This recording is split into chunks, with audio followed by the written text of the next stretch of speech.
come to this event. We acknowledge the Wardandi people as the traditional custodians on this land on which we're meeting today. And we pay our respects to their elders past, present and emerging. The electorate of Forrest covers the lands of Wardandi, Goobelman, Binjarik and Caneyang people. And we acknowledge them all today and their ongoing relationship with this beautiful part of the community. For some background, and Gordon told me how to get that off the screen, but I can't. We are Voices for Forrest, and it was formed around the time of the last election. And we absolutely acknowledge the wisdom of groups like Voices for Indi, who helped birth this movement in the northeastern part of Victoria. And we also take inspiration from groups like Burton, who were instrumental in the election of our very first female independent representative in the House of Representatives, our guest today, Chaney. We're so excited to be hosting this event today, and we hope that it inspires you to become involved and help us to continue to grow our community movement to get genuine representation in Canberra. After Kate's talk, we will have a Q&A, and we invite you then to hang out with us in the foyer for a while with a cup of tea and a coffee or a chat. And we have many ways that you can help us out, and we hope that we can rely on our community to build and energise this movement going forward. Can I also get you to raise your hand if you've been frustrated by a lack of consultation or a feeling that your representative does not speak for you? And raise your hand if you would like greater action on climate, cost of living pressures, housing, regulation of gambling advertising, truth in political advertising. Our guest this morning, Kate, was elected on a platform of integrity, climate action, economic reform, long-term decision-making for this country, and support for inclusive, compassionate communities. Would everyone here please welcome Kate Chaney.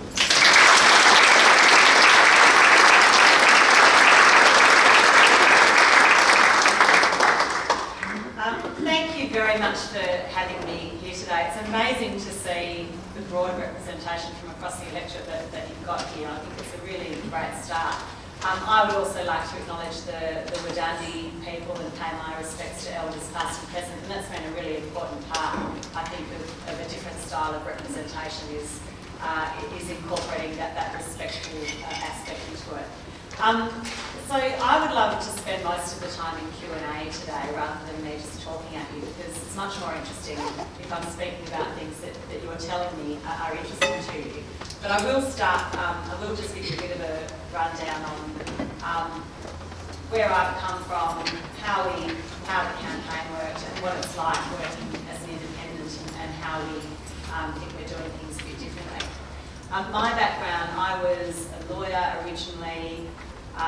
I then did an MBA, worked in professional services as a management consultant, then worked in the corporate sector in sustainability and Aboriginal affairs, went back to consulting for a bit, and then had spent the last 5 years in community services doing strategy work at Independent Parliamentarian. And I'd sat on a bunch of non-profit boards over my career to date, including one called the Australian Futures Project, which is now called Next 25. And it's a national organisation that was looking at why are we not making better long-term decisions in Australia. We sort of know what many of the answers are, but we're not doing them.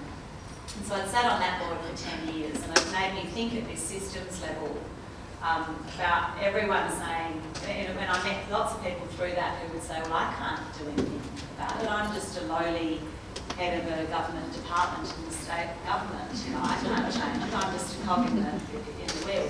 And I had this realisation over the time of being involved in there that the system is broken, but we are actually the system, and that you can't sit around waiting for someone else to fix it.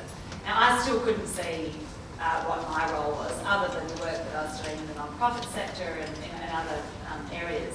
And then in January 2022,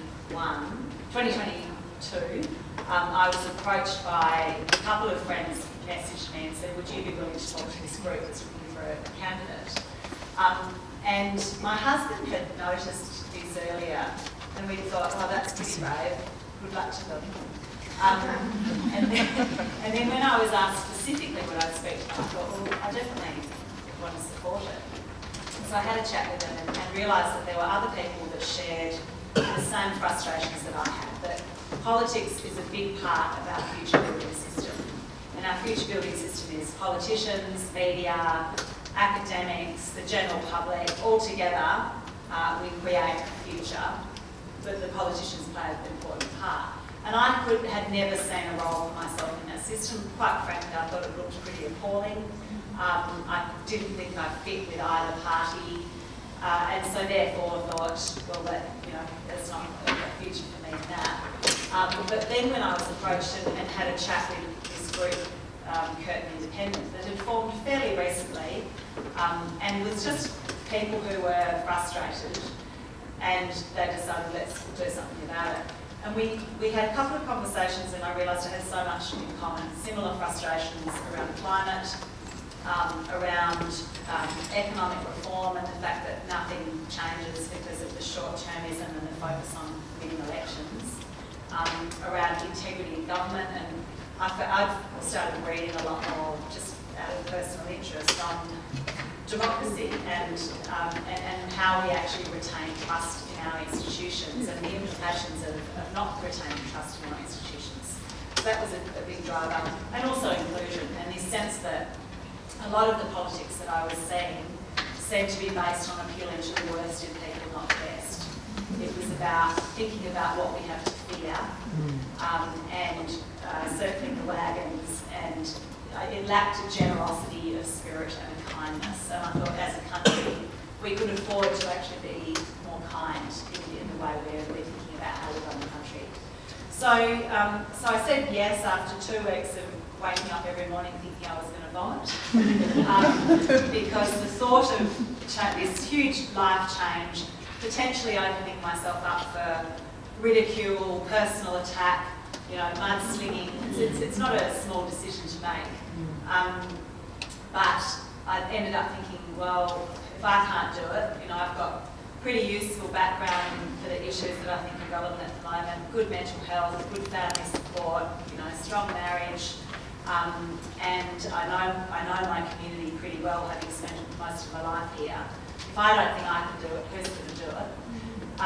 So I said yes, and from the moment I said yes, I've not had any regret about doing it. We launched, and within a week we had 200 volunteers signed up. We had no idea what to do with them.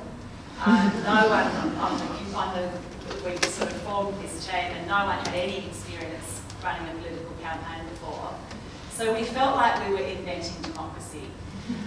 It really felt like we'd gone back to first principles. We had a lot of conversations in people's houses, in parks, in community settings, and talked about, what is it that we want to see differently, happen differently.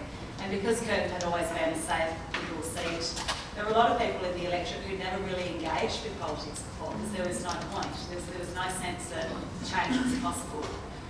So it was a very exciting thing to be part of, and we would, I sought advice from a huge range of people on different things through the process, and then we listened to the advice and think, no, we don't want to do it like that. For example, we were told you need a campaign office that has a separate closed area so you can have all your strategy development in there, and make sure the spies don't infiltrate. Our campaign office was a Japanese restaurant that literally had paper-thin walls. And it was a completely different vibe. So it was open, people would wander in nervously, having read something, and say, how does it work? We said, we don't know either. What can you do? How would you like to get involved? And so it had this real sense of the community making it up as we went along and driving something different. We didn't do any attack ads, but there was the usual onslaught of personal attack, and we said, no, we're not doing it like that. It's all focused on policy. We don't want to get drawn into this polarised tit-for-tat nastiness. We're focusing on the change that we think needs to happen. And it turned out there was an appetite for that, which we weren't sure about, but there was. And so we had a 4-month campaign and a 15.2% swing, which is a fairly extraordinary outcome. And then I faced this new life that I signed up to, which for a West Australian is a challenge from a lifestyle perspective, but it feels like it matters. So it is, you know, you can do it when it feels like it actually matters. And I was very lucky to go into the Parliament at the same time as a bunch of other people who were much like me, in that they came from fairly similar electorates. They had all been tapped on the shoulder and asked to run. They all had achievements in other parts of their lives, so politics was not the be-all and end-all for them. And I think that has made a huge difference, because if I don't win again, I'll go and do something else in my life, and that means that I'm not entirely driven by what will win votes and the re-election. And I think what we need is people who can actually make decisions for the long term, even if sometimes they're harder decisions to make. So that's been a really great cohort of people, which has really been a support to each other. And together we are working out how you make change and how our slow, messy process of democracy actually works. And it is slow and messy, but I do also fundamentally have faith in it. So in terms of how we are working, I do a lot of policy-focused events in the electorate. So, and with a very small team, you kind of have to tap into the expertise and the wisdom of your community. So for example, in order to put in a submission on the NDIS, we had an event, a workshop. We got people to get in groups and talk about different aspects of the changes that are being made, and then we write that up and make that our curtain community submission and send that to the relevant department and minister, meet with them, talk about the things that we heard in our community. So it's very much crowdsourced policy development. We've done that on NDIS, aged care, the wellbeing economy, a load of other things that I now can't remember, of course. So we do lots of policy-based stuff. I also do 2 events a month that are open to the community to come along. A community catch-up where people can just come and ask questions or share their views, and a Canberra debrief where I explain what's happened in Canberra in the last couple of weeks, things that I've been working on, things that happened, my perspective on them, so that there is that connection between the community and the democracy that we've all signed up for. And they're pretty well attended.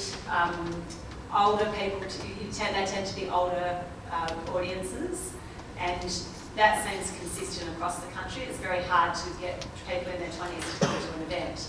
And I have to remind myself that when I was in my 20s, I wasn't going to political events either, so fair enough. But they're well attended, and I had someone say to me a few weeks ago at an event, it's fantastic the access we get to our representative. When the Liberal Party had the seat, it would have cost me a fortune to get this much access to my representative, but the only time you got to see them was at fundraising events. And that's really something we've tried to break down. In terms of the issues, I'm really excited about the work the Crossbench is doing on integrity and rebuilding trust in our institutions. And Helen Haynes introduced the Anti-Corruption Commission Bill as a private members bill a while ago. Now, a private members bill is largely performative. It never gets debated, they never get passed. And that was a surprise to me when I got there. You write a piece of legislation, you introduce it, and then it sits on the notice paper for 2 months and then disappears into obscurity. But it is a tool. And so when Helen Haynes did all the work to put together an anti-corruption commission bill, people said, well, what's the point? You can't make change. But it shifted the conversation. And it then emerged as an election issue. And both sides were asked, well, what would you do compared to Helen Haynes' bill? Here's a way it can actually be done. And so this government then said that they would implement an anti-corruption commission, and we now have that as part of our institutional landscape. And so I think I'm learning now about how you use the tools to drive change.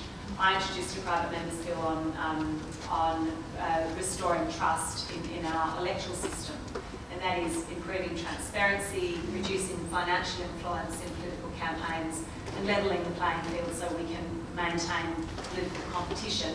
We say competition is good in the markets. We also need competition in the market for ideas so that we can keep evolving and keep it fresh. And now I'm using that I'm in discussions with the government about the package of electoral reforms that they will put up. We've also seen crossbenchers doing work on lobbying, on pork barrelling. Helen Haynes introduced a bill this week. On what else? Jobs for mates and the appointments process into cushy jobs. And all of this work shifts the conversation. No individual can say, I did this, but we all contribute nudges to nudge things in the right direction. And that is actually at the heart of how democracies work. So that's been really interesting to see that work happen. And then similarly on climate, it's been about shifting the conversation and in some ways giving the government permission on climate and pushing them harder as well and holding both parties to account. On gambling reform, that's another thing. I sat on the committee that came up with a recommendation that said we should ban online gambling apps. Now, people from across the political spectrum were on that committee. There were no dissenting reports. It was a unanimous report. The government has then spent the last 8 months meeting with gambling companies and media companies and sports codes who stand to lose from a limit on ads. And so we're worried that they will water down those reforms. But by having some voices to keep it on the agenda, there is pressure on the government to listen to that committee report and do what I think a great majority of the committee would like to see. So they're the sorts of things that we're working on. In terms of the movement, I think it is a great thing for communities to feel like they have more of a say in how they're represented. It's fundamental to the principle of representative democracy, and it feels like a return to that fundamental principle when people will turn up to something like today and say, well, we can actually have some influence in how we're represented. So I'm very excited about the idea that other communities will also think we want to be represented differently. Now, whether or not you win, it still creates pressure on the major parties and makes them not take seats for granted. And that's got to be a good thing. Any representative should be accountable to their community and should have to defend their position. The difference when you're an independent is every vote in the House I agonise over, and I think deeply about what's good for my community and what's good for the country as well before casting that vote. Now, in the major parties, people mostly walk into the House and walk to the side that they're told to walk to without really knowing what the substance of that vote is about. And I think that's a bad thing. Our Parliament should be used to interrogate legislation, and people should be voting with their community, not primarily driven by their party. So that's something that again, we're trying to shift the culture in Parliament. And we are hearing some backbenchers feel a bit frustrated with the fact that they can't speak up on issues that they care about. And I think that frustration and that internal pressure is also a good thing. So all these nudges work in the right direction. And one of the things about coming from my community to here to speak, I don't know what issues it will be that motivate your community to find a different way to be represented. And that's appropriate. There should be different issues to my community. And there's a lovely Margaret Wheatley quote. She said, "There's no power for change greater than a community just finding out what it cares about." And I think that is the beauty of this process that you're now going through. And I think of it as political rewilding. So in conservational biology, there's this concept of rewilding, that if you remove the invasive species, the nature will find resilience and it will find that it's balanced, and the right species will grow back and it will be a resilient system as a result, because it is a complex system. Communities, I think, are the same. And if we remove this sort of false dichotomy of A versus B and create the space for communities to naturally find who are their representatives, what are the issues they care about, I think you end up with a more resilient system as a result, because you're going back to that principle of representative democracy. And I think that's a very exciting thing for Australia. And we are really leading the world in terms of rebuilding trust in our democracy, I think, through this process. Globally, trust is declining in democracy. I went to the Athens Democracy Forum last year, and there was huge interest in the community independent movement on a global scale as a way of fighting the polarisation, the vested interest, and the loss of faith that has created. Now, we have some benefits in Australia with compulsory voting and preferential voting that make it more viable here. But there are plenty of other countries just saying, I wish we could, that could happen in our democracies as well. So it is a very exciting time. Well done on turning up. And I think that the experience of being involved in our campaign, a lot of people talked about how exciting and how positive that experience was. Irrespective of the outcome, I think connecting with other people who care about the same things as you and believing that you can actually do something about it is a great way to address some of the depressing other factors, the headwinds that we face in our democracy. So well done being here, and thanks very much for having me, and good luck.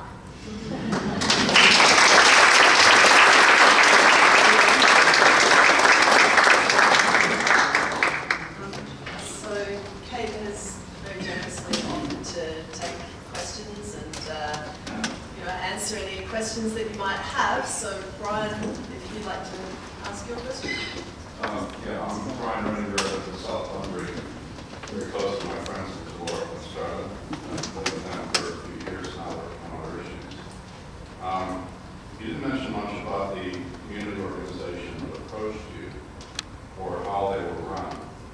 But the key issue for us is, by example, in your electorate, did that community organization that approached you stick with you in your campaign and become effectively your campaign manager, or was it a community grassroots organization that stopped at the door and let you run your own campaign?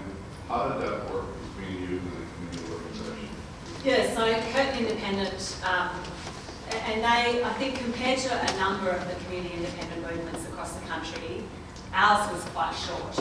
And so they did actually end up being a core part of my campaign team.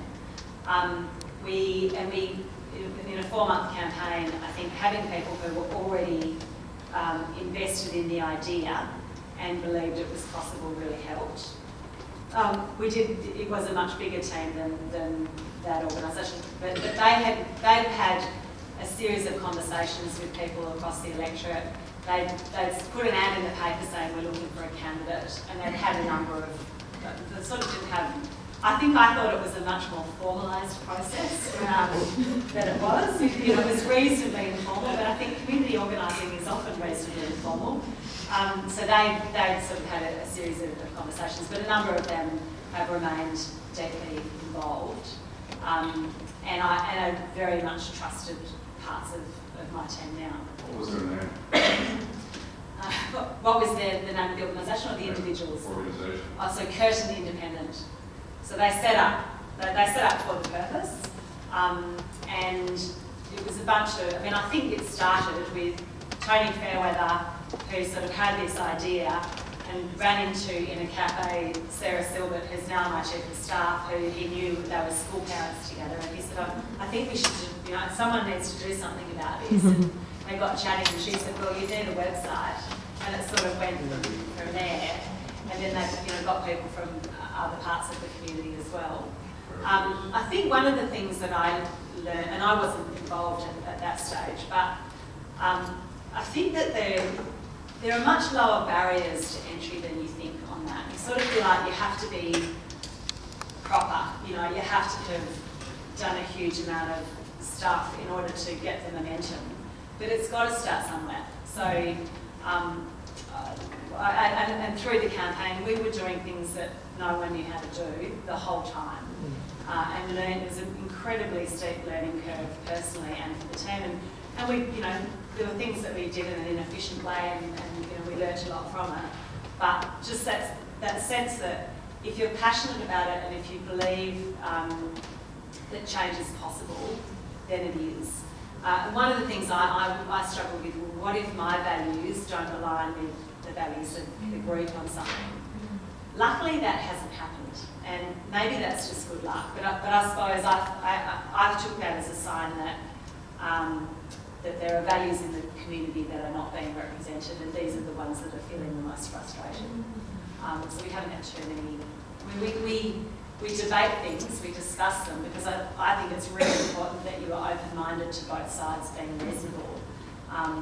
But ultimately, you find a path, and that path has to be aligned with your own values if you can sleep at night.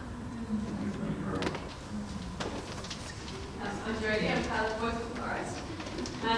One of the things we want more volunteers to come aboard and join our movement. Can you talk about some of the ways that people volunteered, both for Turning and for doing your campaigns? Do you give an idea of how they can get involved? Yeah, sure. And so, as I said, we announced, we had an event 5 days later, 250 people turned up and signed up as volunteers on the website. We had no idea what to do next. So it took us a while to, that's my timing, it took me a while to actually work out how to provide a good experience to those volunteers and make use of their time. And there were lots of different ways. So probably in the second half of the campaign, we got better at saying, right, here are the events, come along and sign up to events and come along. To start with, we sort of were hoping people would just magically think up ways to do things. And then we realised that people really wanted to be involved, but they were happy to say, I'll come along and door knock between 2 and 4 on Saturday, rather than, can you think of some ways to do some things? So door knocking was a big one. Also, just flyering. So getting a group of people together outside a farmer's market or on the beach and just standing there for an hour, handing out flyers and having conversations with people. And what we found was, even if you don't see many people there, the opportunity to come together and meet each other was useful too, and understand other people's motivations for being there, and raise awareness. And there was lots of talk afterwards about how people in aqua t-shirts were being noticed all over the electorate. And that builds the social licence. Putting a corflute in your front yard, which maybe in a metropolitan electorate it's a bit different, but that personal buy-in certainly sent the message that this is a serious thing. And it has broad grassroots support in lots of different areas. So, and helping other people put corflutes in. And people would walk in and say, well, I want to get involved, what can I do? So, well, what can you do? And I remember one guy saying, well, I don't much like talking to people, but I can lift heavy things. So that was great. He delivered corflutes for us, lifted some heavy things. So I think trying to find ways of engaging with people, I mean, it is hard. And then, of course, once the job started, then we're like, well, now it's a completely different type of volunteering. So we have front desk volunteers who do a half day. We've had a Curtin Pathway to Net Zero project. I should have talked about that because I'm super proud of it. We had 50 volunteers work over the last year in 5 working groups, looking at sort of 5 themes of decarbonisation for the Curtin community, looking at our emissions. And they each had a community project going, and they also each contributed to a chapter of our Curtin Pathway to Net Zero report. I've got only one here. Mum, can you grab it out of my hand? And then some flyers about it too, that you can follow the QR code and check it out. So that's been a great way over the last year for volunteers who brought subject matter expertise to decarbonisation to contribute. There it is. This is my mum. She drove me down.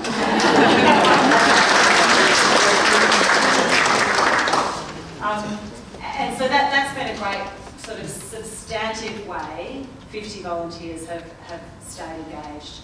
And other things, I mean, we'll do some door knocking throughout. We've done couple of rounds of door knocking, we'll do a bit more, just to actually listen to people, not trying to sell anything, but saying what are the issues you care about, and you know, what do you think is not being done well enough. And I think as we, you know, there are different ways through that people get engaged. On policy, some people have volunteered their time as well. Yeah, there are probably other ways. I think it's more. So one of the questions I have is, do you think there's any risk as the community independence groups kind of, you know, hopefully get people elected? Does that lead to chaos in Parliament? So this is a very reasonable question. And before I said yes, I had a good think about it, because I thought I don't want to be involved in anything that is actually bad for our political system. And I thought about it and thought, what are the different ways it could play out? Either the major parties realise they're losing community support and they change and they reform and actually better represent different visions of the way the world should develop. I thought, well, that's not a bad thing for the country. Or there could be a larger crossbench with more independence. Now, this is potentially a bit messier because it's very clean when there's one party in power and they just do exactly what they want and no one can change anything about that. You know, it's simple, but it's probably not the best thing. It doesn't represent the largest, you know, group of values. And I kind of looked at the people who were running as independents and I thought, I have some faith that, you know, I and other people genuinely want a stable, functional democracy. And when I look at how we're working, I think we've you know, shown that that's true. And so, if anything, I think there's almost more chaos when you swing from one term to the other between ideologically very different positions. Everything gets shut down and started again, you know, from the other perspective. If you have a moderating group of people who are pretty centrist and willing and open to good ideas from both sides, I think it could actually create a bit more stability and consistency in policy approaches that are evidence-based, focused on the long term, less focused on what's going to win some votes in the next few years. The third way it could turn out is that parties break up or evolve or turn into different parties. And I think that's probably a healthy democracy when evolution is possible. So I ended up thinking, I don't think I'm going to destroy democracy. And then I was also quite sheepish that I even thought that would be possible. But it is messy. It is messy, and we're still working out how to work effectively, you know, as a force in our democratic system. We don't always agree on anything, and that's actually fine. We don't take it personally when we don't agree. So I'll be putting an amendment to a piece of legislation next week. And Zali said to me, I don't support it. And she explained her reasons, I explained my reasons, and we agreed that we would disagree on that. Now that should be fine, and I don't feel like she's betrayed me, and she doesn't, you know, so that sense that this is what we think is right and reasonable minds can differ should actually be a function of our system, rather than this entirely oppositional approach where if they say black, we say white, which is so destructive, and it breaks my heart actually seeing how complex issues have been turned into this polarised, simplistic debate where, you know, suddenly it's the Labor Party released all these rapists and criminals into our community and it's all their fault, rather than we respected the rule of law and listened to what the High Court said. And yes, it's complicated. So I don't think it will result in chaos. I hope it doesn't, and you know, I certainly am very motivated for it to not result in chaos, and I think my colleagues are too. I saw the net zero document. It's fantastic. It's so inspiring, and hopefully other shires will take on something similar because it's a great document. I guess I just wanted to ask about population, world population, local population, you know, etc. And it seems to me it is the elephant in the room of how we move forward, and it's one that I still feel we haven't tackled. And I mean, it's unpopular for so many reasons to discuss population, and yet humans are sort of on this, we're having a major effect on this planet, both locally and globally. Have you got any comments about your take on that? Happy to dive into a policy issue with everyone else's permission, probably. Yeah, I mean, the best thing we can do for reducing population is improving women's education, actually. And the trends on that look pretty good. The long-term population trends show that if we continue improving with women's education, we will reach an equilibrium point. We won't just keep growing the whole time. The big challenge I have on that front, looking at it from an Australian perspective, is that we are one of the most sparsely populated countries in the world. And when you look at what's likely to happen in Bangladesh and other countries that will be impacted by climate disasters, we will have waves of climate migration. Now, how do you respond to that? Either you say we need to build up our defences and keep everyone out, which is a pretty uncomfortable position to be in, or you say we are going to have to work out how to cope with larger population in Australia because globally there are going to be these waves of migration. It's a really complicated issue. I'm not supportive of anything that says we're going to have a one-child policy. I think ways of managing population other than through education and then choice are pretty problematic from a human rights perspective. Julian? To what degree are you concerned about integrated national politics that we see emerging increasingly through agencies such as Advance, combined with the degree of disengagement and so dissolution of politics, maybe was that of concern for you, both within your own electorate and more broadly? It keeps me awake at night. It's the thing that probably was a big motivator for me getting involved in the first place. And I think it's a huge issue. The polarisation that we see in America and this, the Trumpian way of doing things. We're seeing Advance Australia has had a good hot shot at it in Dunkley in the last few weeks. I think it is one of the most destructive influences in democracy, and certainly going to the Athens Democracy Forum last year, which was about how a liberal democracy is going globally and what do we need to be doing. I went along thinking, well, I can't imagine I'll have anything to contribute because, little old community independent from Perth. But what I found really interesting was the level of interest in the community independent movement actually as a counter for some of that polarisation. Now, I feel like one of the things that I find fascinating is outrage is a huge political motivator. And I'm not very good at outrage. It doesn't come naturally to me. And as a result, I have a lower media profile. I don't get the sound bites on that because things are generally quite complicated. And often you have a choice. Do I respond to this with outrage, or is there a more nuanced position to take? And I think that really whether I get elected or not next time is a bit of an experiment in whether there is an appetite for more nuanced political debate, at least in my electorate. It's much easier to take a hard, strong position that will get you the headlines. But I think it's not good for the country. And so I have optimism that we don't want to go down the path that the US is going down, and that people will actually see through some of that. But the fact that we can continue to move into our own little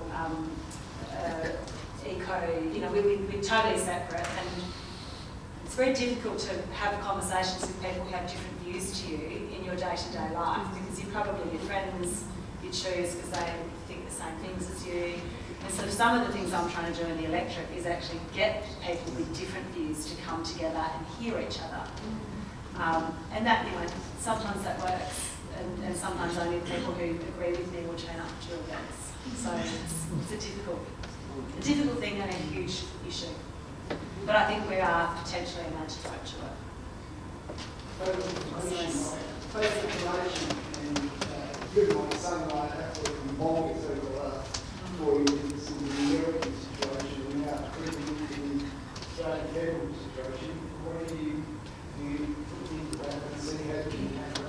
Yeah, misinformation and disinformation. So in my Restoring Trust bill, I use Zadi Steggall's Truth in Political Advertising model that she had put in the previous bill, and I met with the Special Minister of State about it last week.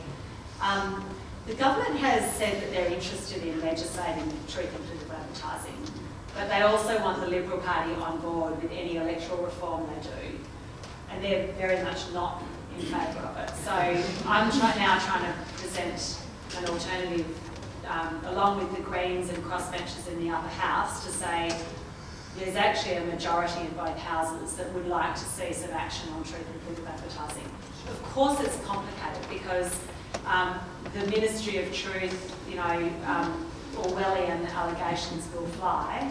It will have to be conservative in its approach and only relate to things that can be proven to be factually incorrect, which is hard when you talk about forecasts for the future. There'll be rapists let out in Dunkley if you vote for Labor. It's difficult. And that would only relate to paid advertising, which doesn't address the broader issue of misinformation and disinformation. And with deep fakes coming the way they are, and AI, it's really scary actually. And I think face-to-face human conversations are probably the best weapon we have against that.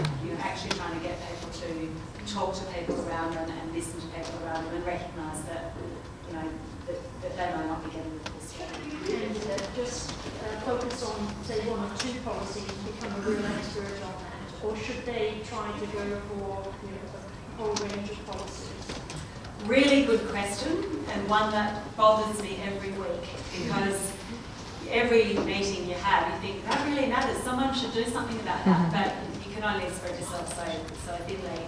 And even between the other community independents, we are trying not to spend too much time duplicating. If we're fundamentally in agreement on the issues, because we just don't have the bandwidth to do everything. On that question, I think it depends on your electorate. It depends on what the community thinks is important.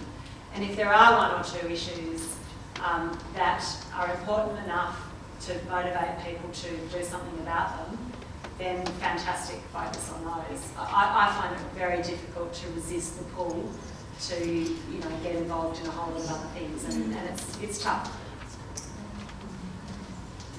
Sorry. This is more of a generic question. I've come along today out of interest, but I've got a lifelong commitment to volunteering. And I see in the room here that I'm amongst my peers, mainly, with all due respect to the younger people who are here. But how do you engage younger people in those informed conversations and encourage them and motivate them to become involved in volunteering and get engaged at a grassroots level? I wish I knew the answer to that, because it's a really tough one. And all my peers have a similar situation in that a lot of people who are close to retirement or just after retirement have the time to invest. What I've found, I do various things. I have a youth advisory group, which is 2 Year 11s from each of the high schools in my electorate, and I meet with them every 6 weeks to make sure that I'm hearing what they think. I was at UWA Orientation Day last Friday, had lots of conversations with people, and I think young people want to engage in different ways. They don't necessarily want to turn up to an event. So we do, social media does become very important, and it's about, and I find it really hard to translate complex issues into social media appropriate content, because it's always more complex than you can get across in 90 seconds. But they are the ways that people are engaging with that, with that content. So I don't have the perfect answer. We're going to do a politics and pizza event shortly for Year 12s to come along and talk about the issues that they care about. The disengagement is a big part of the problem, in that sense that the system doesn't work for me, so why should I engage with the system? And challenges on things like housing, where it's now twice as hard as to buy a house as it was when I bought my house, in terms of the relativity between the average income and the average house price. We see that disengagement, but I suppose it's about getting that message out there that you can actually influence how things go, and building that sense of agency, because disengagement will just end up taking us down quite a nasty spiral. Yeah. But I think also it's not a new thing that a large part of the volunteer population comes from people who are older and have a bit more time on their hands. When I had young kids, I didn't have time to do this sort of volunteering, so it's not a new issue. I'd like to ask a little about how you financed your campaign and any reflections on your experiences in financing and fundraising for the campaign. Yeah, I was terrified of the fundraising because I actually thought I can't imagine who will donate at all. And it was, I think it was a scary part of it. Climate 200 pretty much matched the donations that we got from our community, which definitely helped. And Climate 200 has 11,200 donors who contributed to that campaign who wanted to see greater action on climate and thought that independence was the way to do that. So that I was very comfortable with that. In terms of fundraising, compared to my peers, I had fewer large donors and more smaller donors. So, and I guess we did that. I very much treated this. People provided support in different ways, and some had time and some had money. I tried to do more traditional, some sort of fundraising, but I never wanted to do the cash for access type fundraising. So I never did a $3,000 to come for dinner and have a chat with me. It just felt really weird. It would be, come along and have a chat with me, and if afterwards you feel like making a donation, great. Which felt much more values aligned to me. But it's a huge challenge in the next election too, and that's a real challenge that lies ahead. That if you're relying on more crowd funding, that's hard work, and there's a whole way of doing that. And so it's always going to be a bit of a combination.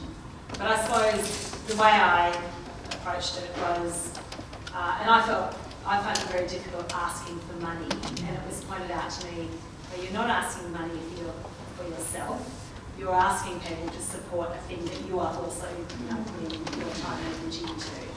And actually I found that I was surprised that people did kind of come out of the woodwork and were quite excited about being able to contribute to it. Judy, you have a question? Do you know the demographics of the percentage of young people or Indigenous people that voted for you, the concern being that only people that can afford to care for climate, that they don't have to worry about food on the table? We've had polls, but of course we don't actually know ultimately. But I found, so orientation day at the meeting on Friday, we did a survey, what are the things that you care about? And I really expected that to be a strong cost of living message to come through that.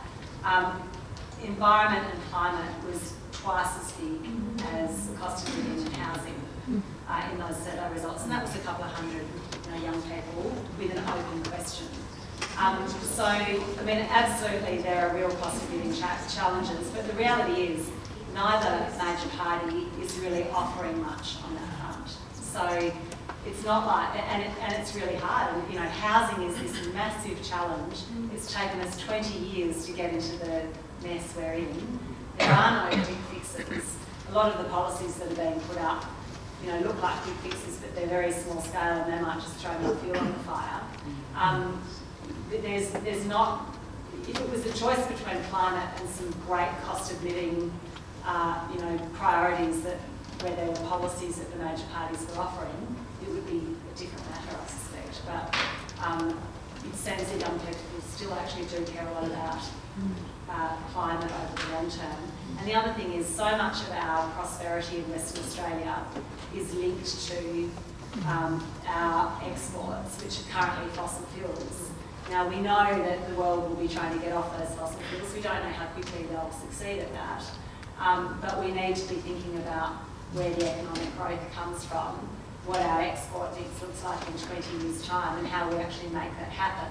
rather than seeing the economy versus environment as being two competing priorities. Sue, you have a question? Thank you for coming, and I like your ideas. I can't help but wonder how your namesake, Fred Chaney, has been an influence on your life. Yeah, so he's my uncle, and a very beloved uncle.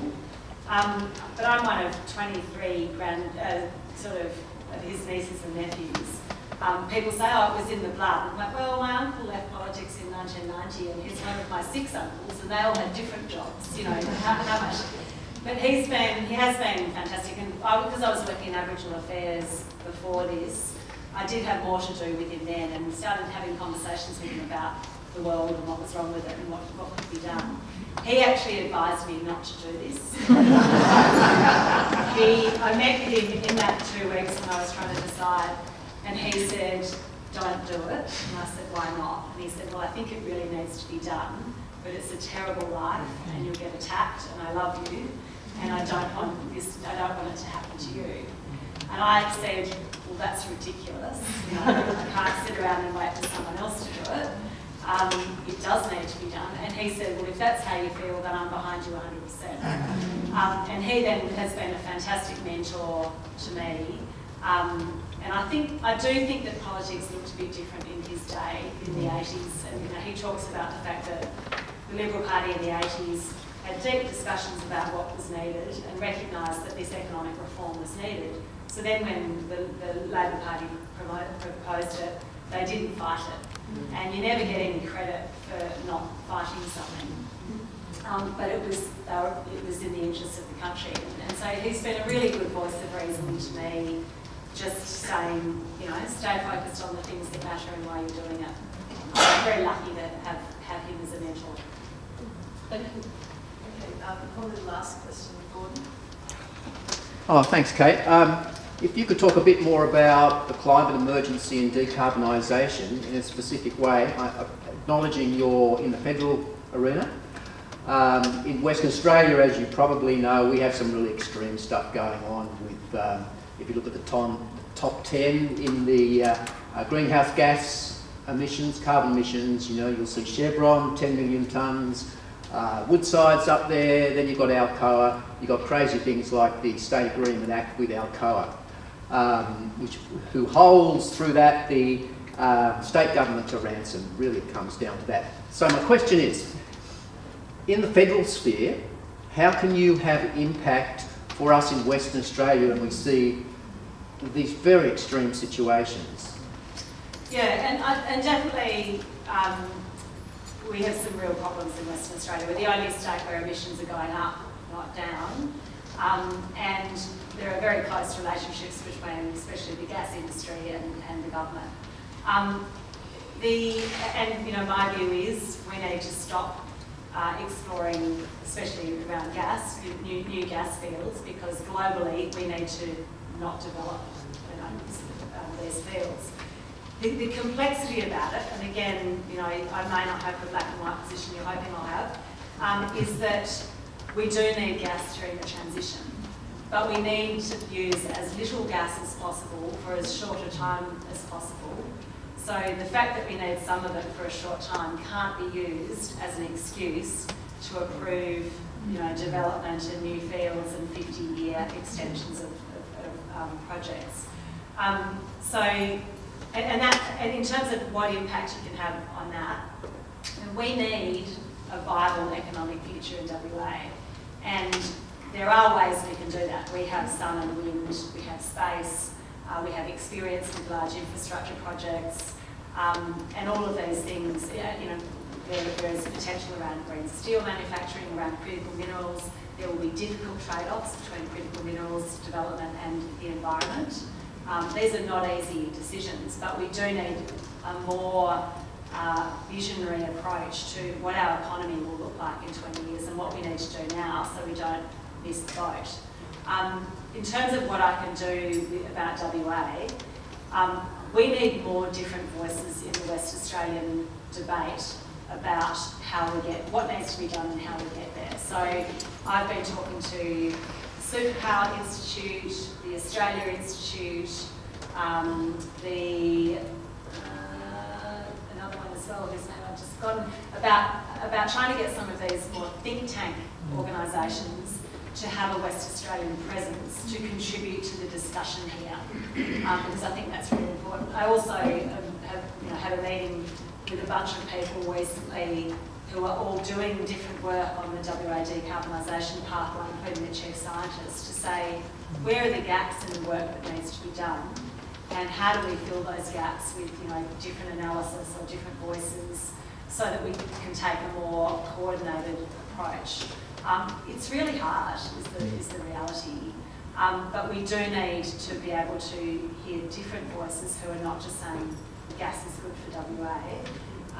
We're open for business as far out as you can see, and say, well, we actually have some moral obligations and also some economic obligations to our children to find some industries or sources of income to replace the fossil fuel income that we rely on now. We'll probably talk about that for another night. Yeah. Can I ask everyone please to put your hands together for Kate?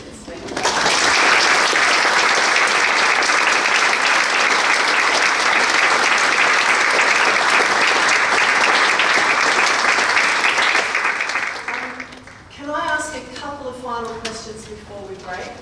So can I get people in the room to raise your hand if you'd like better representation for our electorate in Canberra? And can I ask you to raise your hand if you would like to support a community independent in the federal electorate of Forrest? Okay. And finally, raise your hand if you'd like to come and help us on this journey and be a volunteer and come along and help us do this for this wonderful place in which we live. It's really fun. So thank you to all of you. If you want to join, fantastic. We'd love to just have you on our mailing list. That would be absolutely brilliant. And then when you're ready to come and help us and come along with something, you can. And if you want to volunteer, there's a QR code for that. And finally, for anyone who doesn't know what WDY is, it's what do you think? Right? And we're running a community survey, which we also have a QR code for the community survey. And hopefully you'll start to see this out in the community a bit more. Encourage people to do the survey. We want people's opinion. We want people to tell us what this community stands for, is interested in, what they want to take forward to the next election. So thank you all very much.